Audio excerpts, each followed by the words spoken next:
Diabetes किसी भी प्रकार की हो, 100% आपको लाभ होगा, ये मैं दावे के साथ बोलता हूं। यदि टाइप 1 डायबिटीज है, इंसुलिन के डोजेस काफी घट जाएंगे। पॉसिबल है 10 या 20 इंटरनेशनल यूनिट इंसुलिन ही पूरे दिन में लगाना पड़े। टाइप 2 डायबिटीज है, पॉसिबल है कि आपकी डायबिटीज रिवर्स हो जाए या फिर इसका रेमिजन हम पा सकें। और कंट्रोल तो शर्तिया होगा, बिना किसी कंडीशन के, खाली आपको डाइट फॉलो करना है। टाइप 2 डायबिटीज आपकी काफी पुरानी है, इंसुलिन के इंजेक्शन लेते हैं, पॉसिबल है इंजेक्शन बंद हो जाए, रेमिजन तक जाए। यदि इंसुलिन बंद नहीं हो रहा, बन ही नहीं रहा शरीर में, तो पॉसिबल है आपको 10 या 15 इंटरनेशनल यूनिट से ज्यादा ना लगाना पड़े। तो मरीज कोई भी हो डायबिटीज का, लाभ 100% होगा। टाइप 2 डायबिटीज है, रेमिजन होगा, इवन रिवर्सल होगा। इस वीडियो को ध्यान से देखें और मेरे चैनल पर जितने भी वीडियो हैं उनमें ये सबसे इंपॉर्टेंट होने वाला है, इसलिए इसको अपने ग्रुप्स के अंदर अधिक से अधिक शेयर करें, चाहे वो आपका व्हाट्सएप ग्रुप हो, आपका फेसबुक ग्रुप हो, उनके अंदर अधिक से अधिक शेयर करें जिससे लोगों को लाभ मिल सके। नमस्कार, मैं हूं डॉक्टर संजीव अग्रवाल और जैसा आप जानते हैं कि मैं अक्सर डायबिटिक डाइट रिलेटेड वीडियोस लेके आता हूं और मैंने कई मरीजों की डायबिटीज का ना सिर्फ रेमिजन बल्कि उनका रिवर्सल किया है, जैसा आप सामने देख सकते हैं। और इनके टेस्टिमोनियल्स भी मैंने अपने चैनल के ऊपर डाले हैं, जिन्हें अक्सर आप देखते होंगे और इनको शेयर भी करते होंगे। पर यकीन करिए और इनको फॉलो करना शुरू करिए, आप आपकी किसी भी प्रकार की डायबिटीज में 110% लाभ पाएंगे, ये मेरा दावा है। और अगर टाइप 2 डायबिटीज है तो इसका आप रेमिजन या रिवर्सल भी कर सकते हैं। तो ध्यान से सुने, इसको स्टेप बाय स्टेप हमें किस प्रकार से करना है। सबसे पहला काम ये करें कि आप अपना एक ब्लड टेस्ट कराएं। ब्लड टेस्ट में जो सबसे इंपॉर्टेंट है वो है फास्टिंग ब्लड शुगर के साथ में फास्टिंग इंसुलिन और फास्टिंग सी पेप्टाइड।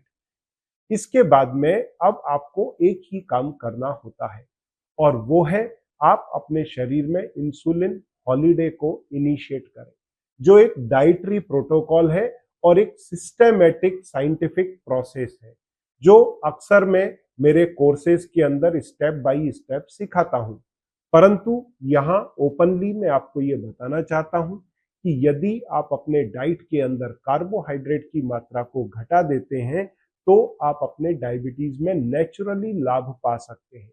एक आम हिंदुस्तानी पूरे दिन में 250 से 300 ग्राम कार्बोहाइड्रेट का सेवन करता है, चाहे वो डायबिटिक ही क्यों ना हो, क्योंकि आप जाने अनजाने में कार्बोहाइड्रेट की बड़ी मात्रा का सेवन करते हैं, जो आपकी ब्लड शुगर स्पाइक करती है।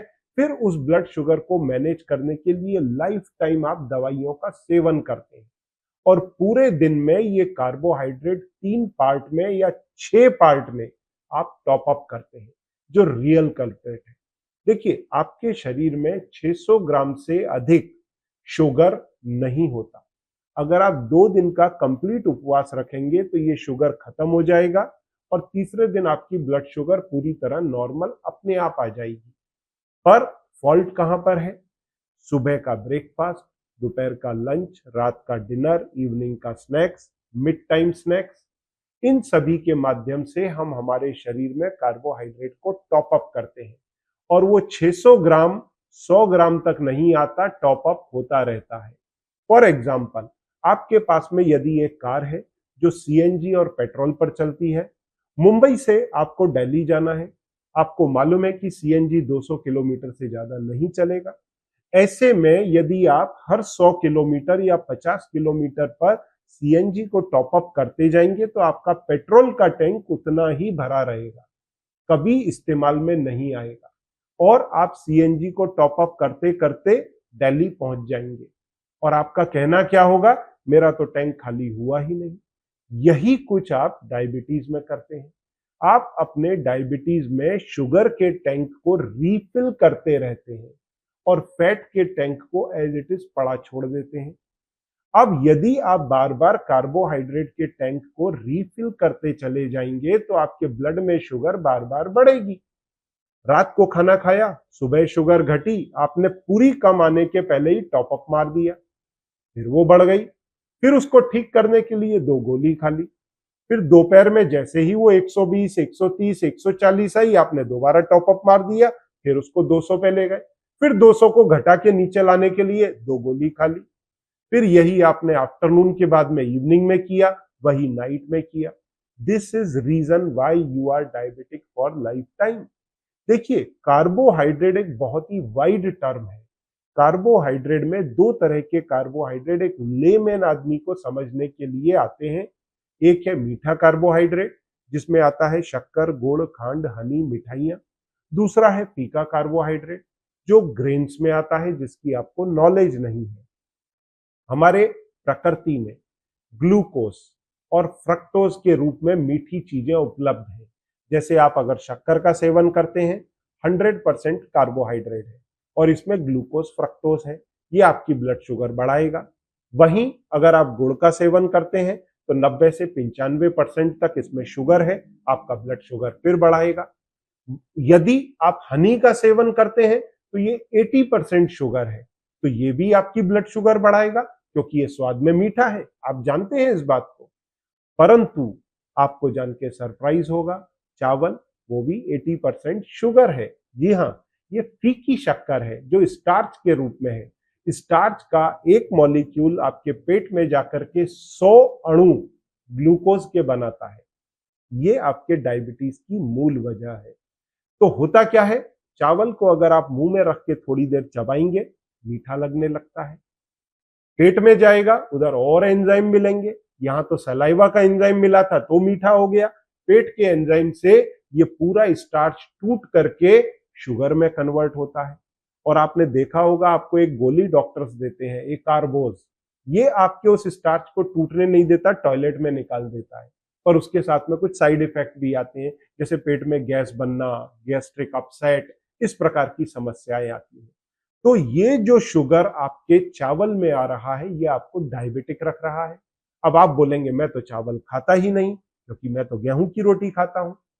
आप ध्यान रहे, अगर आप पोहा ले रहे हैं तो वो भी चावल है, कुरमुरा खा रहे हैं वो भी चावल है भेल के अंदर, फिर इडली डोसा, चावल की रोटी, चावल का पापड़, चावल की खिचड़ी, क्योंकि दाल में भी 50 से 60% वही स्टार्च है जो आपके ब्लड शुगर को बढ़ा रहा है।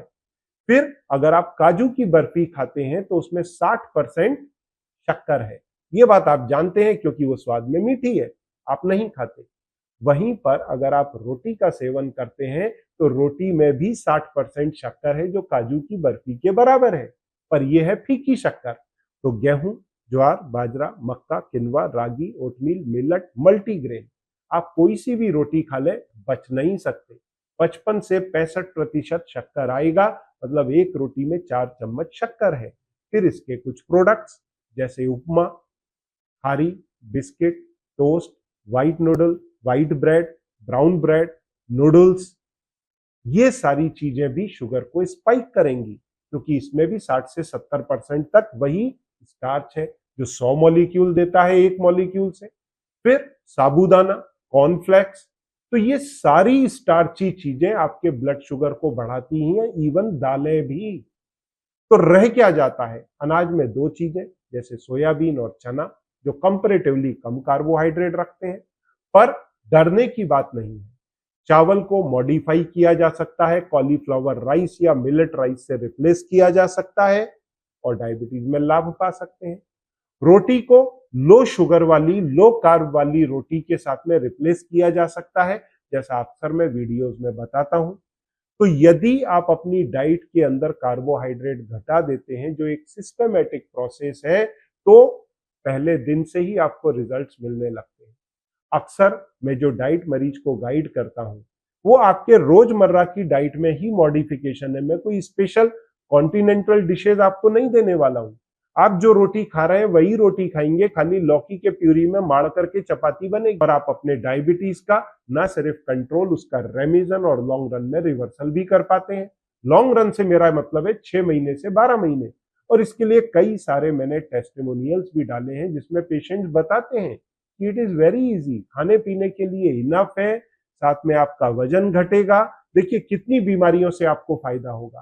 फैटी लीवर जाएगा, रात के खराटे स्नोरिंग जाएगा, आपका पीसीओडी का अगर प्रॉब्लम है मोटापे से तो वो जाएगा, थायराइड में सुधार आएगा, बीपी जाएगा, डायबिटीज जाएगा, हाथ पैरों का जलन न्यूरोपैथी जाएगा, इतनी सारी बीमारियां, साथ में मोटापा जाएगा, जोड़ों का दर्द कम होगा। अगर आपके बॉडी में फ्रोजन शोल्डर है आपको या नर्व पेन है वो सारा जाएगा। तो ये सारी चीजों का रिवर्सल भी होता है। हाँ, अगर आप मान लीजिए काफी आगे बढ़ चुके हैं, जैसे ब्रेन स्ट्रोक, हार्ट अटैक या फिर प्रोस्टेट या फिर प्रोस्टेटिक कैंसर या फिर डायबिटिक फुट, इम्बैलेंस बॉडी में, तो इन समस्याओं को काफी अधिक हद तक एड्रेस किया जा सकता है।